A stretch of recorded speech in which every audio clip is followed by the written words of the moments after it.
I hope you're doing well. My name is Rosa Kermihan. I'm a student from Pre-Med program BS Psychology at Southwestern University, Finland. In this video, I will be defending and explaining two exercise prescription, workout plan which is my cardiovascular conditioning prescription and my muscular resistance training based on the F.I.T.T format. But first, let us start with my cardiovascular conditioning prescriptions. So without further ado, let's begin. On the left side, I'm just gonna attach a photo of my cardiovascular conditioning prescription. I'd like to start with the frequency component. The plan recommends a frequency of 3 times a week. This frequency is chosen to ensure that I have adequate time for recovery while still maintaining consistency in my cardiovascular training. It's important to strike a balance between effort and recovery to maximize my progress. Moving on to the intensity level, the plan describes it as moderate. Given my age and relative newness to structured exercise routines, a moderate intensity level is a safe and effective starting point. It allows me to challenge my cardiovascular system without overexertion or potential injury.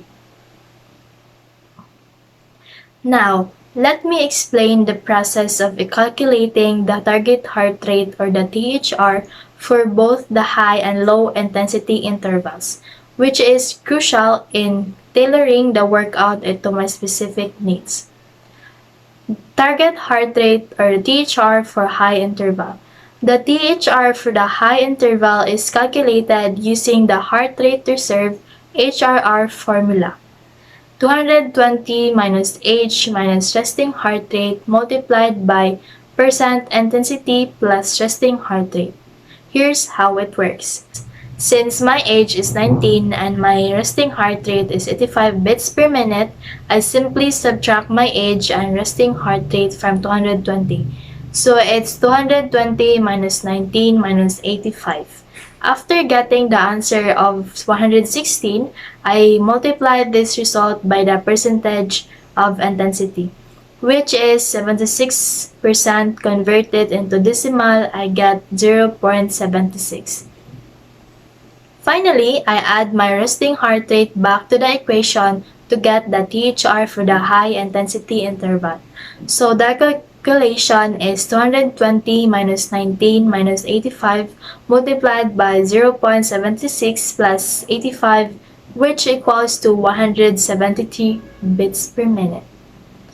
For the low intensity interval, it's crucial to maintain a consistent effort level while allowing for some recovery. Here's how I'll calculate the THR for this phase. Again, I start with 220 and subtract my age and resting heart rate. 220 minus 19 minus 85. After adding that, I get 216, then I multiply this result by the percentage of intensity, which is 38% converted into decimal. Again, I get 0.38. This is how I vary the 38%. Lastly, I add my resting heart rate back to the equation to get the THR for the low intensity interval. So the calculation is 220 minus 19 minus 85 multiplied by 0.36 plus 85, which equals to 129 beats per minute. Let's discuss the Borch rate of perceived exertion or the RPE scale, which is set at 3 for this workout.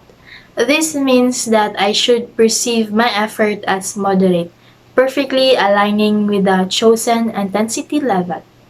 It helps me gauge my effort during the workout. The plan includes a 5-minute warm-up at the low intensity interval, a 20-minute stimulus phase, and a 3-minute cool-down at the low intensity interval. This well-structured timing allows me to prepare my body adequately, get the most of the workout, and safely cool down afterward. For my type of cardiovascular conditioning, jumping jacks are chosen as the exercise because they engage multiple muscle groups and quickly elevate my heart rate. This aligns with the goals of cardiovascular conditioning. Lastly, the chart that is reflective provided clearly outlines the plan, including frequency, intensity, heart rate calculation, RPE, and timing. This visual representation makes it easy for me to follow and track my progress over time. In summary, this cardiovascular conditioning prescription is tailored to my specific needs and fitness level. It provides a clear structures and uses accurate heart rate calculations to ensure that I'm working at the right intensity for my age and goals. With this plan, I'm confident I can make steady progress in my cardiovascular fitness. That's all for my cardiovascular prescription plan.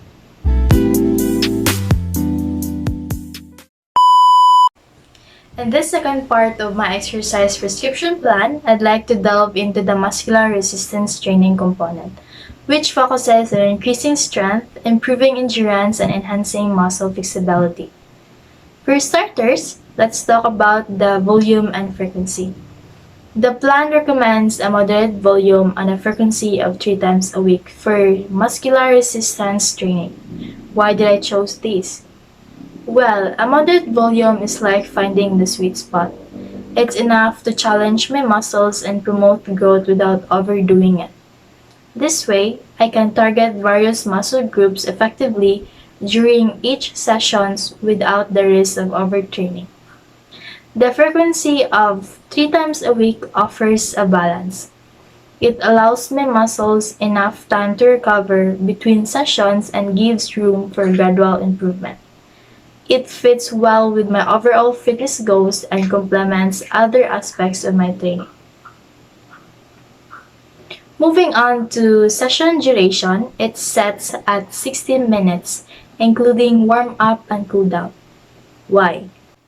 A proper warm-up is like my body's get-ready signal. It's crucial for preventing injuries and getting my muscles ready for the real work. In my plan, the warm-up consists of neck circles, standing quad stretch, and hip circles, each lasting 30 seconds with 2 sets of 1 repetitions. This ensures my muscles are adequately prepped for what's ahead. Now, let's break down the main exercises.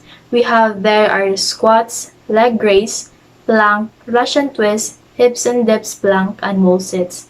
What's the deal with this? So we have the sets, reps, rest, load, and RPE. So in sets, I've set 3 sets for each exercise. This gradual increase in a challenge helps me make progress over time. 10 repetitions for each exercise per set are perfect for building muscle endurance and tone while maintaining proper form. A 2-minute rest interval of between sets of each exercise is like my body's pit stop. It gives me the time I need to recover while keeping the intensity up.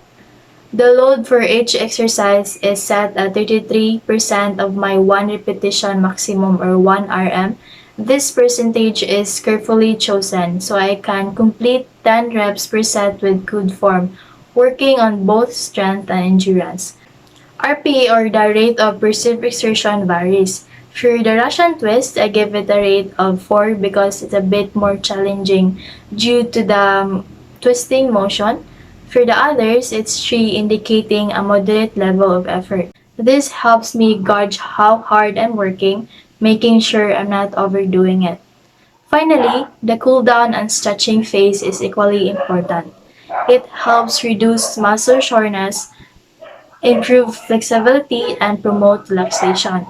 I include stretches like knee hug, cobra stretch, and child pose stretch, each lasting 30 seconds with 2 sets of 1 repetition.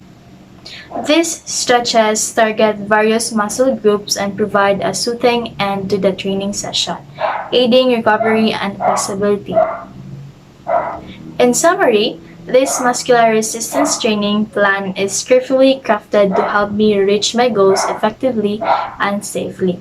It's all about finding that right balance in volume, frequency, duration, and exercise choices. That's it for the cardiovascular conditioning prescription and muscular resistance training. This is Reza Kermihan from BS Psychology, A5 of Southwestern University FINMA, saying, kung fit ako, fit din dapat sila. Thank you and have a good day everyone. Bye!